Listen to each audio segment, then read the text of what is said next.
السلام علیکم ورحمۃ اللہ وبرکاتہ۔ نئے قانون کے آرٹیکل میں ایک تارکین وطن 5 سال تک رہائش پذیر رہ سکتا ہے۔ تفصیلات کے مطابق نیا رہائشی قانون سرکاری گزٹ میں شائع ہوتے ہی نافذ العمل ہوگا۔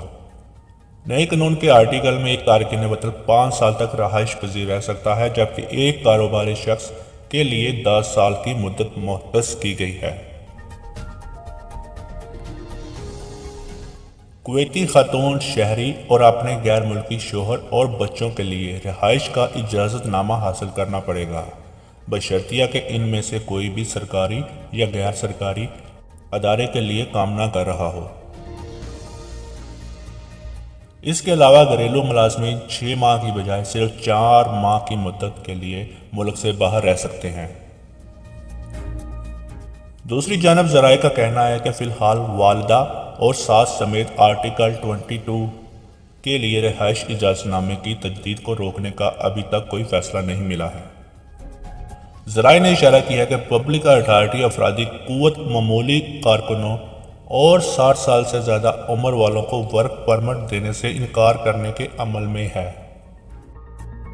تفصیلات کے مطابق آبادی نظام میں عدم توازن کو ختم کرنے کی اصلاحات کے حوالے سے پبلک اتھارٹی برائے افرادی قوت نے اپنی زبانی ہدایت میں بتایا ہے کہ جن لوگوں کی عمر 60 سال یا اس سے زیادہ ہے اور جو یونیورسٹی کی ڈگری بھی نہیں رکھتے ہیں، انہیں اس سال کے آخر تک ملک چھوڑ کر جانا ہوگا، کیونکہ اس سال کے بعد ملک میں نئے قانون کے مطابق 60 سال یا اس سے زیادہ عمر والوں کے رہائشی اقاموں کی تجدید نہیں کی جائے گی۔ وہ لوگ جنہوں نے اپنی رہائش اقاموں کی پہلی ہی 1 سال کے لیے تجدید کروا لی ہے، وہ اگلے سال تک جاری نہیں رہ سکیں گے جب تک کہ نئی ہدایت موصول نہ ہو۔ اس اقدام سے عباداتی نظام میں ترمیم ہوگی، نجی شعبے میں انتظامی اور نگران ملازمتیں طے کی جائیں گی اور ملک میں معمولی ملازمتوں کو بھی کنٹرول کیا جائے گا۔ روزنامہ القباس کی رپورٹ کے مطابق اعداد و شمار کے مطابق ملک میں تقریباً 83,562 غیر ملکی ہیں جن کی عمر 60 برس تک پہنچ چکی ہے اور ان کے پاس یونیورسٹی کی ڈگری بھی نہیں ہے۔ ان افراد کو 5 زمروں میں تقسیم کیا گیا ہے۔